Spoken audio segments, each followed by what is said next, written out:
नमस्कार। BA part first Sanskrit में लघु सिद्धांत कौमुदी का संज्ञा प्रकरण हम कर रहे हैं। अब तक 9 सूत्र हम कर चुके हैं। आज के व्याख्यान में 10वें सूत्र से हम अध्ययन करेंगे। तुल्यास्य प्रयत्नम सवर्णम। इसको एक्सप्लेन करते हुए कहते हैं, तालवादी स्थानम आभ्यंतर प्रयत्नश्च एतद्वयम् येन तुल्यम तन्मिथ सवर्ण संज्ञा स्यात्। तालु आदि उच्चारण स्थान और आभ्यंतर प्रयत्न, ये दोनों जिनका एक जैसा हो, उन वर्णों को एक दूसरे का सवर्ण कहा जाता है। इसका तात्पर्य ये है कि एक ही उच्चारण स्थान और एक जैसे आभ्यंतर प्रयत्न वाले जो वर्ण हैं, वो सभी वर्ण परस्पर सवर्ण कहे जाते हैं। यहाँ उच्चारण स्थान से तात्पर्य है तालु, कंठ, दांत आदि। प्रयत्न दो प्रकार का होता है, आभ्यंतर और बाह्य। यहाँ केवल आभ्यंतर प्रयत्न की समानता से ही सवर्ण संज्ञा बताई गई है।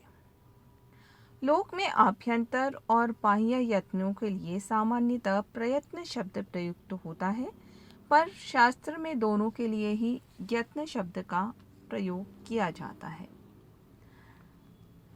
यहाँ यत्न के साथ प्र जुड़ा है, जो बाह्य यत्न को हटा करके आभ्यंतर यत्न का बोध कराता है।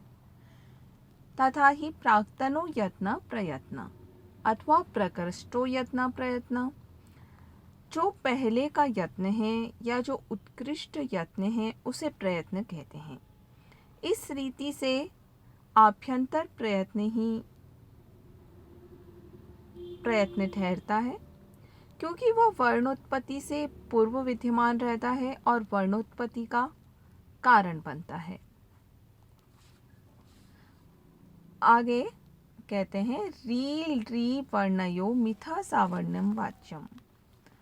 री और री, इन स्वरों को उच्चारण स्थान भिन्न होने पर भी सवर्ण कहा जाना चाहिए। ज्ञातव्य है कि इस संबंध में री का जो उच्चारण स्थान है वो है मूर्धा और री का उच्चारण स्थान है दंत। भिन्न भिन्न उच्चारण स्थान होने के कारण री और री को सवर्ण कहना संभव नहीं था, किंतु इस वार्तिक के द्वारा दोनों को सवर्ण माना गया है। अब उच्चारण स्थान बतला रहे हैं आगे। अकुह विसर्जनीयानाम कंठ। क से जो म तक के वर्ण हैं, सबसे पहले अकुह विसर्जनीयानाम कंठ। अ, क वर्ग, ह तथा विसर्ग का उच्चारण स्थान कंठ है। ईचुयशानाम तालु। ई, च वर्ग, य तथा श का तालु है। ऋटुरशानाम मूर्धा। री, ट वर्ग, र तथा श का मूर्धा है। री तुलसानम दंता। री, तवर्ग, ल और स का दंत है। उपपद्मानीय नाम ओष्टौ। उ, पवर्ग, उपपद्मानीय अर्थात प और फ जो ओष्ठ है उनका, जिन पे कि चिन्ह लगा होता है। यम गणाम नासिका च। य म ग न और न, इनका उच्चारण स्थान नासिका है। एदेतौ कंठ तालु। ए तथा ऐ का कंठ तालु है। ओदो तो कंठ ओष्ठम। ओ तथा औ का कंठोष्ठ है। वकारस्य दंतोष्ठम। वकार का जो उच्चारण स्थान है वो दंतोष्ठ है। जीवामूल्यस्य जीवामूलम। जीवामूल्य अर्थात क ख का जीवामूल है। और नासिका अनुस्वारस्य। अनुस्वार का उच्चारण स्थान नासिका है। अब ये जो तालिका है विभिन्न उच्चारण स्थान की, वर्णों के उद्भव स्थान की, वो नीचे दर्शाई गई है कि किन वर्णों का क्या क्या उच्चारण स्थान है। जो जीवामूल्य हैं क ख प फ, उस पर आपने ध्यान दें तो चिन्ह लगा हुआ है आड़े ब्रैकेट वाला, तो इससे ये चिन्हित कर रहे हैं क ख और प फ जो जीवामूल्य हैं उनको। अब इसके बाद यत्न की बात आती है। यत्नो द्विधा। यत्न कितने प्रकार का होता है? यत्न 2 प्रकार का होता है। आभ्यंतरो बाह्यश्च। आभ्यंतर और बाह्य। आद्य पंचधा। इसमें जो पहला आभ्यंतर प्रयत्न है उसके 5 भाग हैं। स्पष्ट, ईषद, स्पृष्ट, ईषद, विव्रत, विव्रत, संव्रत, भेदात। स्पष्ट, ईषद, स्पृष्ट, ईषद, विव्रत, विव्रत और संवृत। तत्र स्पृष्टम प्रयत्नम स्पर्शानाम। जो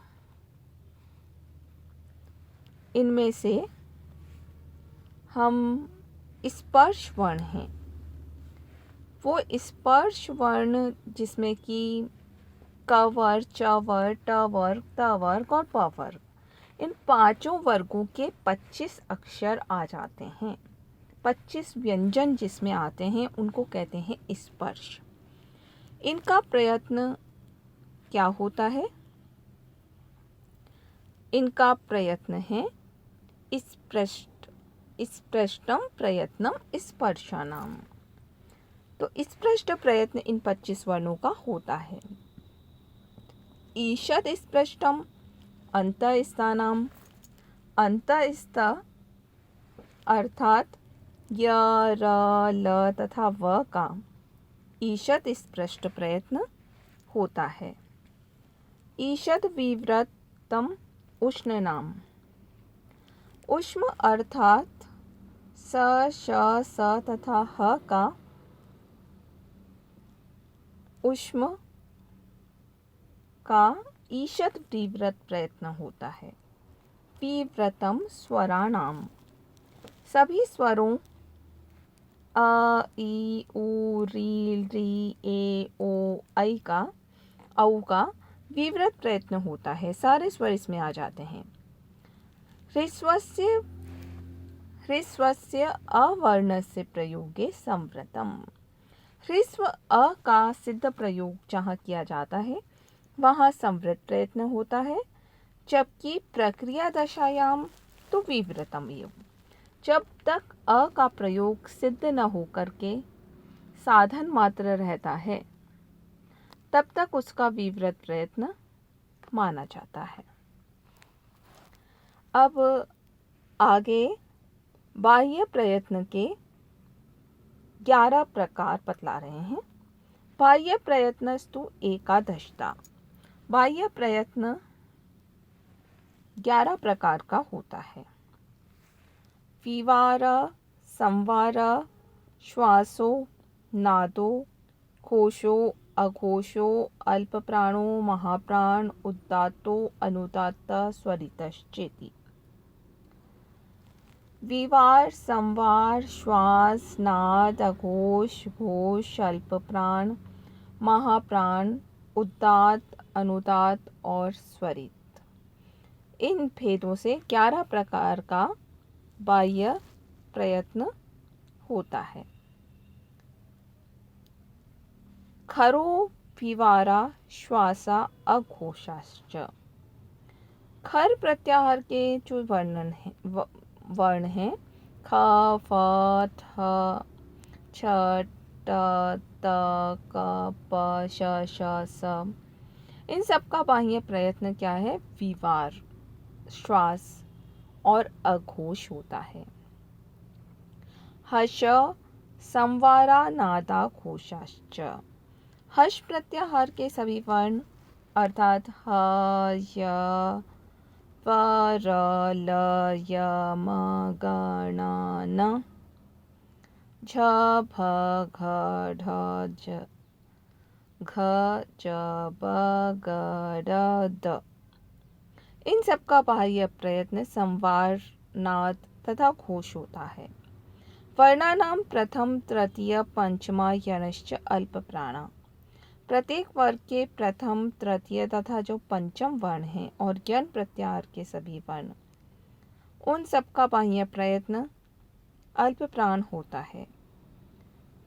क वर्ग आदि सभी 5 वर्गों के जो द्वितीय वर्ण हैं, पर का नाम द्वितीय चतुर्थो शलश्च महाप्राणा। तो क वर्ग आदि वर्गों के जो 5 वर्गों के द्वितीय और चतुर्थ वर्ण हैं और शल प्रत्याहार के सभी वर्ण श श स ह, इन सब का बाह्य प्रयत्न महाप्राण होता है। कादियो माँ अवसाना स्पर्शा। क से प्रारंभ करके म तक के सभी वर्ण, क से लेकर के क वर्ग से लेकर प वर्ग तक सभी वर्ण स्पर्श कहलाते हैं। यनो अंतस्था। यन प्रत्याहार के सभी वर्ण अर्थात य व र तथा ल अंतस्थ कहलाते हैं। शल उष्माणा। उष्म से तात्पर्य है शल प्रत्याहार के सभी वर्ण अर्थात श श स तथा ह, ये सब क्या हैं? उष्म हैं। अच स्वरा। अच प्रत्याहार के सभी वर्णों अ ई उ ऋ ऋ ए ऐ ओ औ को स्वर कहा जाता है।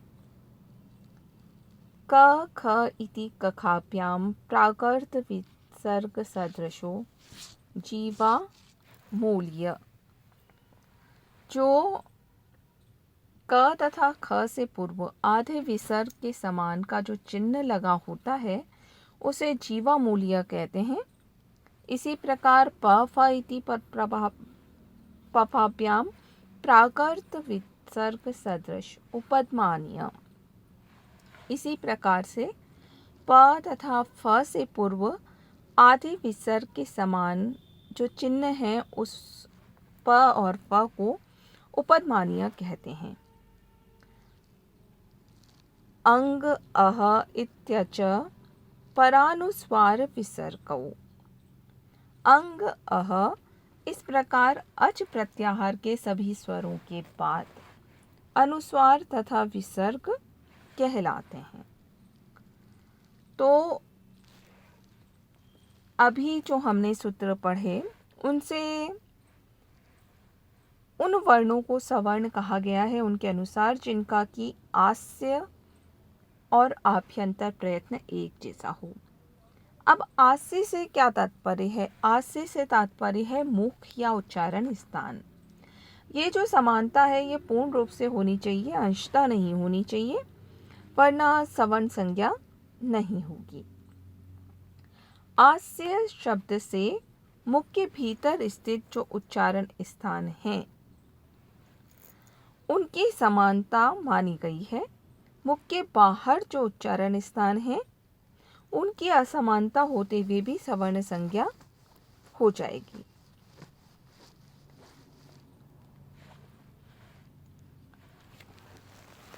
इसके बाद अगला सूत्र है अनुदित सवर्णस्य च अप्रत्यय। प्रतीयते विधीयते इति प्रत्यय। किसी सूत्र के द्वारा जिसका विधान किया जाए उसे प्रत्यय कहते हैं। इसके विपरीत किसी सूत्र से जिसका विधान न हो उसे अप्रत्यय कहते हैं। अविद्यमानो अण् उदिच्य सवर्णस्य संज्ञा स्यात्। अविद्यमान अण् तथा उदित सवर्ण का, स्वयं का और सवर्णों का बोध कराते हैं। अत्रैव अण् परेण नकारेण। इस सूत्र में जो अण् का उल्लेख किया गया है वो अई उनके ण तक सीमित नहीं है, अपितु लण। इस छठे माहेश्वर सूत्र के ण तक आए वर्णों का इसमें समावेश हो रहा है। कु चु टू तू पु एते उदित। कु चु टू तू पु ये उदित कहलाते हैं। इनमें ऊ स्वर की इत संज्ञा होकर के लोप हो जाता है और पांचों वर्गों के कुल 25 व्यंजन इसमें आ जाते हैं। तदेवम् अ इति अष्टादशानां संज्ञा। अ यह जो अविद्यमान स्वर है वो 18 वर्णों का बोधक है। तथैव अकारो उकारो। इसी प्रकार ई और इकार और उकार भी 18 वर्णों के बोधक हैं। ऋकारस्त्रिष्ट। री जो है 30 वर्णों का बोधक है। ऋकारो अपि। री भी इसमें से 30 वर्णों का बोधक है। एचो द्वादशानाम। जो एच अर्थात ए ओ आई और औ हैं वो भी 12 वर्णों के बोधक हैं। अनुनासिक अननुनासिक भेदेन यवला तिथा। अनुनासिक और अनअनुनासिक के भेद से य तथा य वत और ल 2 प्रकार के हैं। इसी प्रकार तेन अनअनुनासिकास्ते द्वयो द्वयो संज्ञा। इन सब की अनअनुनासिक होने से 2 संज्ञा और हो जाती है। इसके बाद कहते हैं परसन्निकर्ष संहिता। जो वर्णों की अत्यधिक निकटता है वो संहिता संज्ञक होती है। तात्पर्य यह है जब 2 वर्णों के बीच में और कोई व्यंजन नहीं आ रहा कोई, तो उनकी जो निकटता है उनको संहिता शब्द से अभिहित किया जाता है। फिर हलो अनंतरा संयोग। अभिच व्यवहिता हल संयोग संज्ञाशु। हल प्रत्याहार में परिगणित सभी व्यंजन संयोग संज्ञक होते हैं बशर्ते कि उनके बीच में अच प्रत्याहार में परिगणित कोई वर्ण नहीं आ रहा हो। इसका तात्पर्य यह है कि किन्हीं 2 या 2 से अधिक व्यंजनों के बीच में कोई स्वर यदि नहीं आ रहा तो उन व्यंजनों की संयोग संज्ञा हो जाती है। जैसे सरस्वती शब्द में स तथा व इन दोनों व्यंजनों के बीच में कोई स्वर नहीं आ रहा, अतः स और व की संयोग संज्ञा हो जाएगी। दोनों को संयुक्त कर दिया जाएगा और स्व बन जाएगा। इसके बाद सुप्तिंगंतम पदम। सुबंतम तिंगंतम च पद संज्ञम स्यात्। जिसके अंत में सुप प्रत्यय या तिंग प्रत्यय जुड़े हों उन्हें पद कहा जाता है। सुप में सो ज षट आदि मतलब 18 जो प्रत्यय हैं जो शब्द के बाद में लगते हैं वो सारे आ जाते हैं। इसी प्रकार तिंग में भी 18 प्रत्यय आते हैं। तिप तस छी सिप थस थ आदि जो धातु रूपों में जुड़ते हैं। तो इन प्रत्ययों से युक्त जो संपूर्ण पद है उस संपूर्ण पद की पद संज्ञा होती है, केवल प्रकृति प्रत्यय की नहीं। धन्यवाद।